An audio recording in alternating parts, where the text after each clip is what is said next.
Барлықтарыңызға сәлем. Біз пинеткамызды тоқимыз. Пинетка тоқу үшін бізге осындай жіп керек болады. Бұны түсін немесе жуан жіңішкелігін өздеріңіз таңдасаңыздар болады. Бұл менде жартылай шерстяной жіп. Және номері 4,5 крючок. Тоқымамызды бастау үшін жіптің ұшынан осылай ұстаймыз. Және қолымызға екі саусаққа осылай айналдырып осылай алып келеміз. Және бірінші айналдырғаннан жібімізді осылай тартып осылай шығарып аламыз. Енді бізде осындай кольцо пайда болады. Біз енді ары қарай 6 столбик тоқуымыз керек. Және осы дөңгелекті айналдыра отырып тоқимыз. 1, 2, 3, 4, 5, 6. Міне бізде 1, 2, 3, 4, 5, 6. 6 столбик дайын болды. Енді мына жіптің ұшынан осылай тартсақ, бізде осылай дөңгелек пайда болады. Бұл бізде бірінші қатар. Екінші қатарда біз осындай бір жіпті кішкене алып, оны әр қатардың басында белгі қойып отырамыз, қателесіп кетпеу үшін. Және екінші қатарда біз әр жаңағы бізде уже баған болады. Әр бағаннан 2 столбиктен аламыз. Мысалы, екі жағын есептегенде бір баған. Осыдан 2 столбиктен аламыз. Сол кезде бізде екінші қатарда 12 столбик болу керек. 1, 2. Екінші бағаннан тағы 2 столбик. 1, 2. Үшінші бағаннан 2 столбик. 1, 2. Төртіншіден 2. 2. Бесіншісінен 2. Алтыншыдан 2. Не бізде қатар соңында санап шығамыз. 1, 2, 3, 4, 5, 6, 7, 8, 9, 10, 11, 12. 12 столбик болды. Енді мына жібімізді алып, тағы да қатар басына қойып отырамыз. Қателесіп кетпеу үшін. Енді үшінші қатарда біз ешқандай өзгеріссіз әр бағаннан тек қана бір столбиктен алып шығамыз. 1,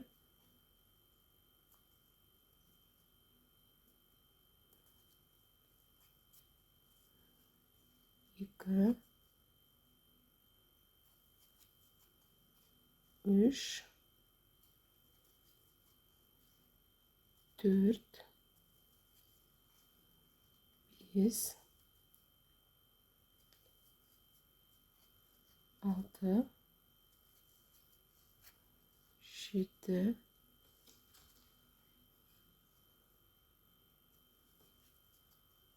8, 9, 10, 11, 12. Үшінші қатарда бізде 12 столбик болды. Енді жібімізді тағы алып, қатар басына қойып қоямыз. Енді бізде төртінші қатар бастаймыз. Төртінші қатарда біз бірінші бағаннан 1 столбик, екінші бағаннан 2 столбик, үшіншіден 1, төртіншіден 2. Осылай жасай отырып, бізде төртінші қатарда 18 столбик болады. Біріншіден 1, екіншісінен 2. біреу, екеу, біреу,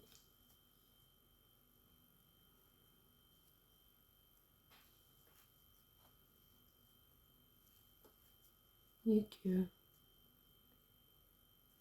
бір, екіншісінен екеу,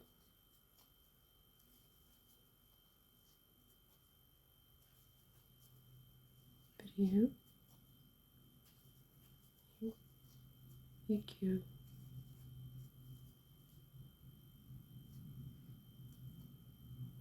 біреу, екеу. Не бізде қатар соңына келдік. Яғни бұл бізде төртінші қатар. Төртінші бізде бұл болады қазір төртінші қатар. Төртінші қатарда бізде 18 столбик болды. Енді жібімізді бесінші қатар басына қоямыз. Бесінші қатарда ешқандай өзгеріссіз әр бағаннан бір столбиктен алып шығамыз. Бәрінен біреуден алып шығамыз. Сол кезде бесінші қатарымыз 18 столбик болады. Ешқандай қосымша ешқай жерге бермейміз.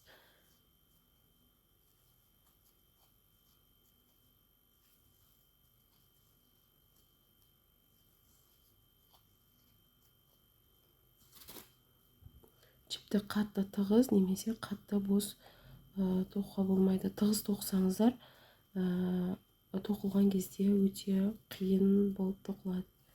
Кішкене жұмсақтау болып шығады. Кішкене осылай еркінірек жіберу керек жіптерді.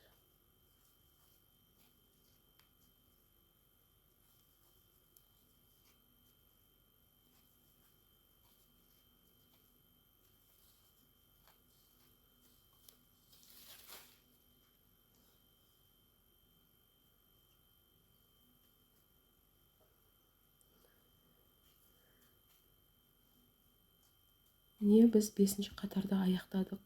Енді алтыншы қатардың басына тағы осылай белгі қоямыз және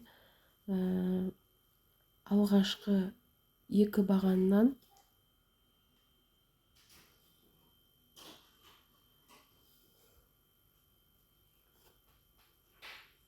бір, екіншіден тағы біреу, үшіншіден екі столбик, үшінші бағаннан.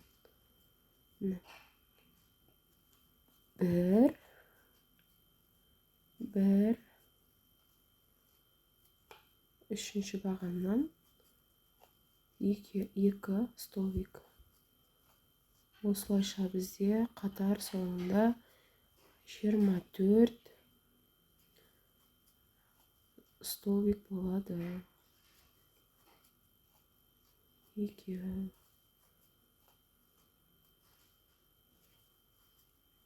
бір,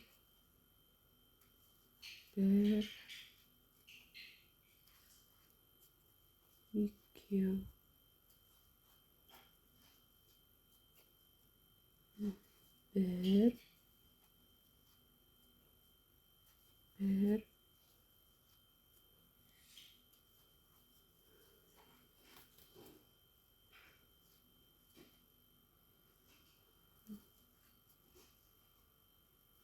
екі, бір,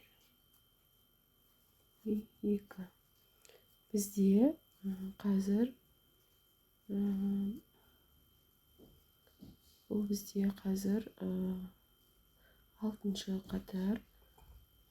Алтыншы қатарда бізде 24 столбик болды. Енді мынаны жіпімізді жетінші қатар басына қоямыз. Және ешқандай қосымшасыз, ешқандай өзгеріссіз әр бағаннан бір ілмектен алып шыға отырып, қатар соңында 24 столбик болады.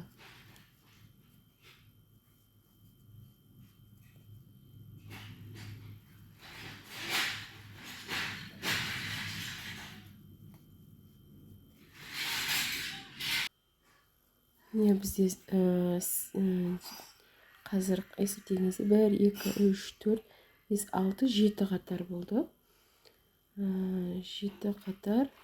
Енді бізде ары қарай әрбір төртінші бағанға қосымша бере отырып, қатар соңында 30 ілмек болу керек. 30 ілмек болу керек. Жібімізді қатар басына осылай белгілеп қоямыз. Бірінші бағаннан 1 ілмек, екінші бағаннан 1 ілмек, үшінші бағаннан 1 ілмек, төртіншіден 2 ілмек или столбик деп табылады. 1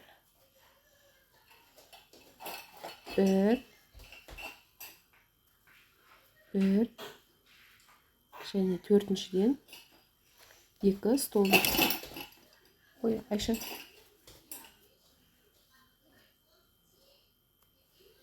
1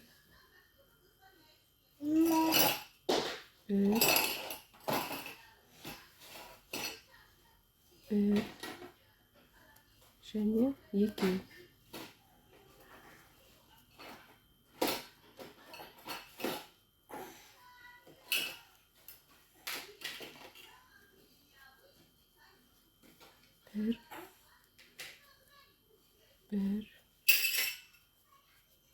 Bir, екі столбик.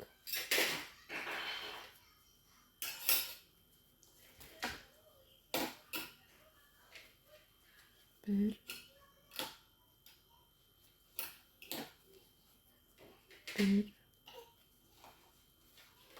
екі. Bir. Үш рет бір столбиктан, және төртіншіден 2 столбик. 1 2 3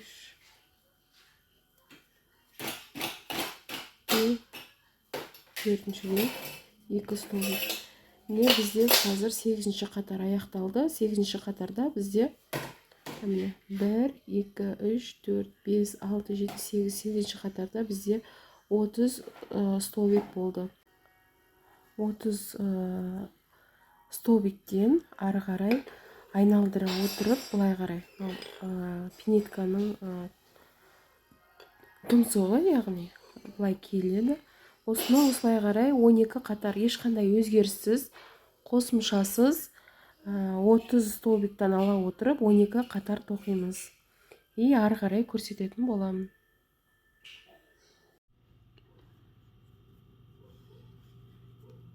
Міне қазір біз 30 столбиктен 12 қатар тоқып көтеріп алып келдім. Енді осылай тоқып келген жерімізден осылай воздушный бір петля аламыз, бір ілмек аламыз. Сосын былай теріс қаратып, кері тоқи бастаймыз. 1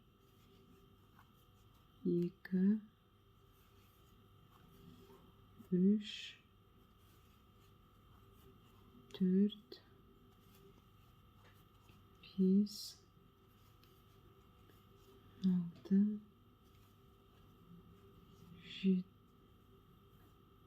7 8 9 10 11 12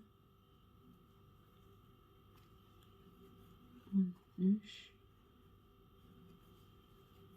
14 15 16 17 18 19 19 ilmek алдық. Біз бұл жерде қазір тоқып жатқанымыз, біз былайынан алдыңғы жағын тоқып келдік қой, енді біз былай өкше жағын тоқуымыз керек болады. Сол үшін кері тоқыдық. Енді қайтадан осы келген жерімізден воздушный петля алып, енді былай қарай тоқи бастаймыз, керісінше.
Міне 19 столбигімізді қайтадан артқа қаратып тағы тоқып келдік.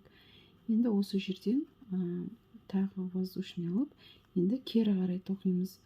Енді осылайынан кері тоқи отырып, міне қазір бізде мына жерде оң және теріс тоқып келе жатыр. Себебі біз алға артқа жүріп қатар тоқи отырып, осылай болады. Қазір бізде екі қатар тоқылды. Міне екі қатарымыз осылай көрінеді бізде. Ал мына жерде екі қатардан 1, 2, 3, 4, 5, 6 және 7. Сонда бізде осылай қарай алға артқа болғанда 14 қатар жүргізуіміз керек. Осылай. Қазір мен бір қатар жүргіздім, яғни алға и артқа. Осылайынан тағы да, яғни осы қатармен қосқан кезде осы қарай 14 қатар тоқуымыз керек. 14 тоқимыз, және сосын мен осы жерін соңын аяқтауды көрсететін боламын. Мына жерде бір ескеретін нәрсе, біз 1, 2, 3, 4, 5, 6 ары қарай жетіншісін, өкше жағын, яғни жетіншісі болған кезде 13-ші және 14-ші қатарды тоқымай тұруларыңыз, яғни осылай үздіксіз тоқып алып келеміз. 1, 2, 3, 4, 5, 6, 7, 8, 9, 10, 11, 12 қатарды и ары қарай 13-ші және 14-ші қатарды мен өкше жағын тоқуды көрсететін боламын. Біз жай ғана осылай жүріп өтетін болсақ, мына өкше жағы бізде өте қатты былай үшбұрыш болып шығып кетеді. Бізге кішкене доғал болу үшін қазір тоқып көрсетемін. Воздушный петля алдым. Енді ары қарай 1, 2, 3, 4, 5, 6,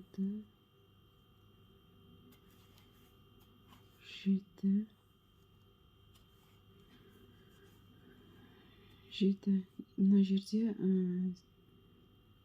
8, 9, 10-ші ілмекті біз убавка жасаймыз, яғни бәрін бір ілмекке жинаймыз. 1, 2, 3. Осы екеуін біз осы 3 столбиктан бір столбик шығарамыз. сол кезде осы өкше жағымыз бізде кішкене доғал болып шығатын болады. Ары қарай өзгеріссіз қатарымызды соңына дейін аяқтаймыз.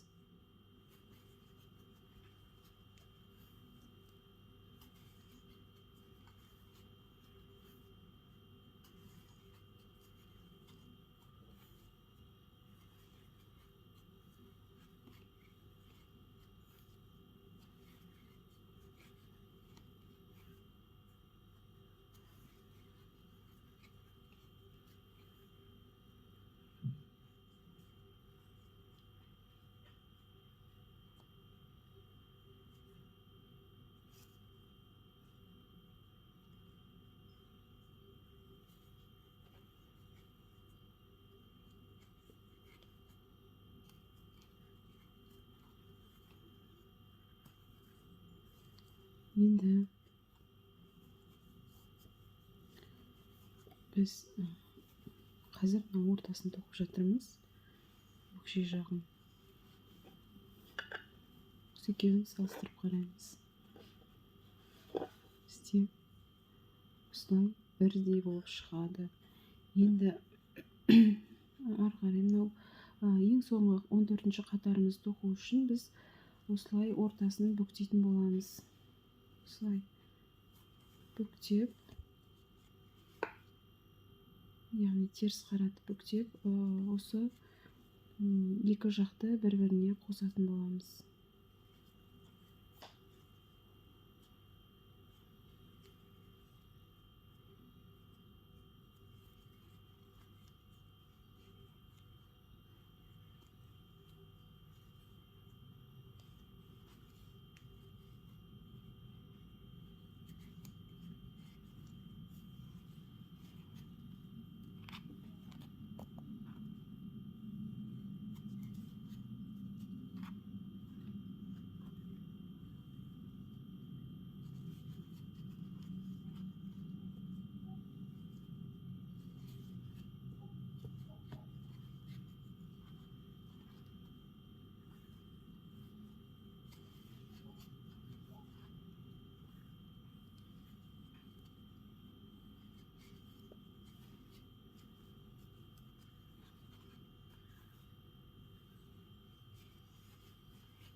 Ең соңында екі столбик қалды. Оны біз убавка жасап бір столбикке жинайтын боламыз.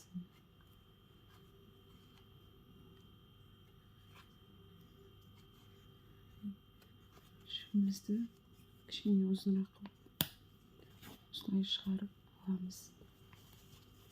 Міне бізде кішкене доғал болып аяқталды. Енді мына жіптің ұшын біз осылай жасырып тастаймыз.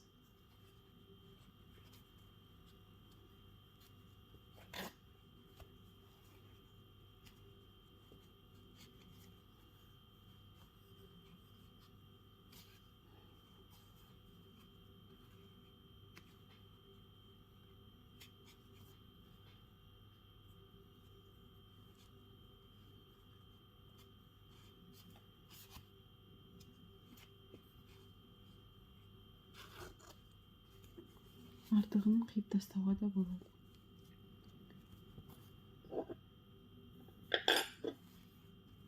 Міне осылайша біз следигімізді тоқыдық, бітірдік. Мына жерін артық жібін қидық. Енді біз қарасаңыздар, мына следиктің осы келетін жері осылай тұр, және мына бір жерлері де үшбұрыш болып тұр. Біз бұл жерді әдемі қылып аяқтауымыз керек. Ол үшін осылай жібімізді алып, следиктің ыңғайлы келген жеріне өзімізге осылай шетін айналдырып, бір айналдырып тоқып шығамыз. Ал мына жіптің ұшын біз бірге қосып тоқып жібереміз.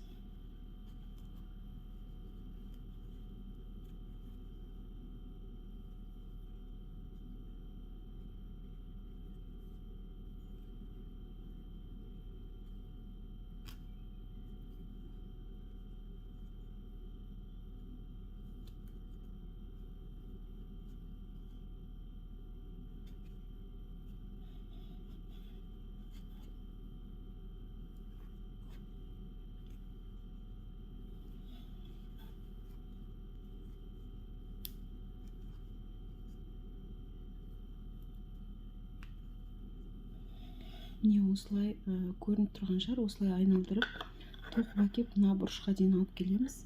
Осы жерге келгенде көрсетемін ары қарай. Міне қазір біз осы ұшына келдік, мына жерге, үшбұрыш болып тұрған жерге. Осы жерден міне бір және мына бұрыштағыдан біреу аламыз. Бұрыштағыдан біреу, мына шетінесінен біреу. Осы үшеуін бірге осылай бір столбик жасаймыз. Енді ары қарай осылай тоқи береміз. Сол кезде үшбұрыш болып тұрмайды, кішкене доғал әдемі болып шығады. Следигіміз келген кезде де аяқтан түсіп қалмайтын болады.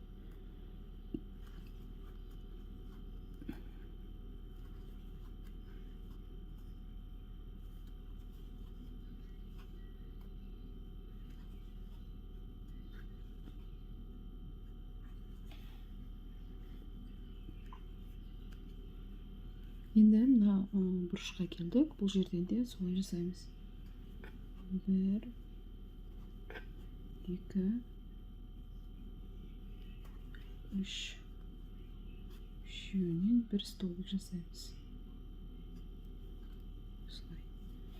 Сол кезде осылай кішкене дөңгеленіп әдемі болып шығады. Ары қарай әрқайсынан тек қана бір столбиктен алып шыға береміз.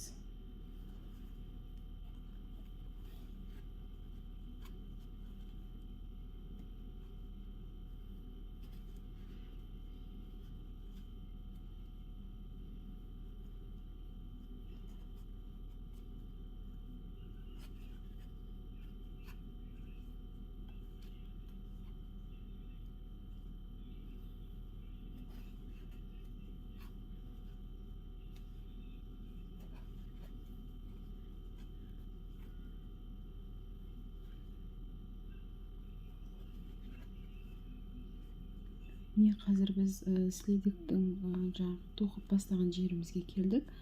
Осы жерден мына жібімізді осылай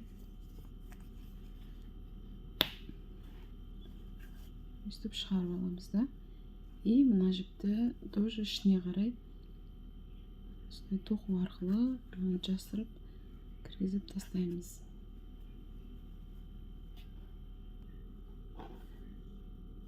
Міне бізде следигіміз дайын болды.